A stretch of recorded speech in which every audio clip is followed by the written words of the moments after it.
Sheryl Sandberg, the chief operating officer of Facebook, was about to give a groundbreaking TED Talk entitled Lean In.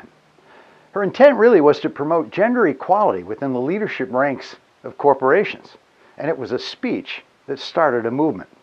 But afterwards, Sandberg admitted that her talk might have failed had she not made a last-minute adjustment. You see, the day before she gave that speech started out as a bad one. Just before leaving for her trip to deliver the speech, her daughter grabbed her leg and pleaded with her not to go. And as she was telling this to a friend, the friend suggested, "Hey, why don't you include that story in your speech?" "Are you kidding?" Sheryl said. "Are you suggesting that while trying to empower women to take on leadership responsibilities, I should go out there and admit that before I got here, my daughter was clinging to my leg?" Well, the answer must have been yes, because she decided to do it. In this way, she thought, women would not feel like they are alone balancing work and family responsibilities. And then there's Steve Jobs. While giving his now famous Stanford graduation address, he talked about how devastated he felt after being fired from Apple, the company he started. And he used this as an example of how failure is merely a temporary setback if you're doing what you love. Many leaders avoid this kind of personal transparency because they believe it shows weakness and therefore lessens their influence. But in actuality, the opposite is true. A management psychologist by the name of Robert Cialdini went undercover for 3 years applying for various sales positions with fundraising organizations, telemarketing firms, even used car dealerships. His purpose really was to observe the way people are influenced by others.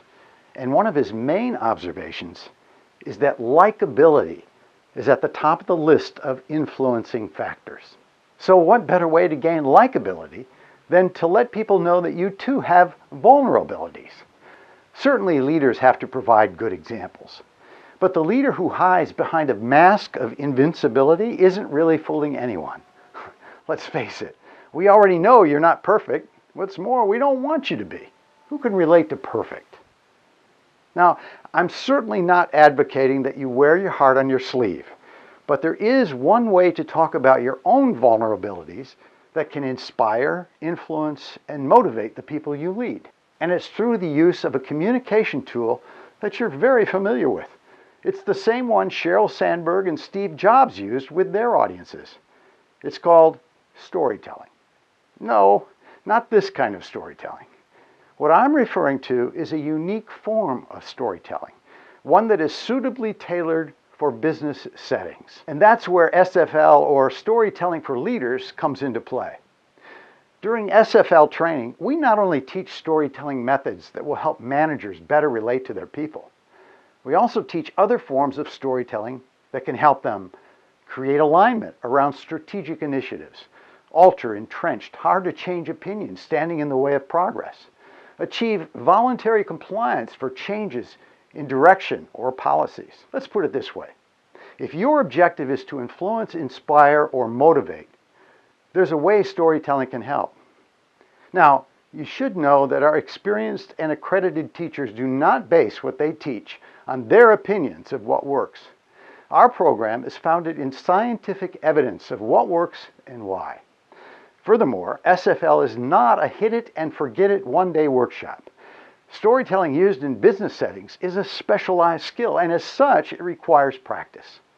And that's precisely why, following our workshop, your team will be provided with ongoing practice sessions where they can participate and get feedback as they hone their skills.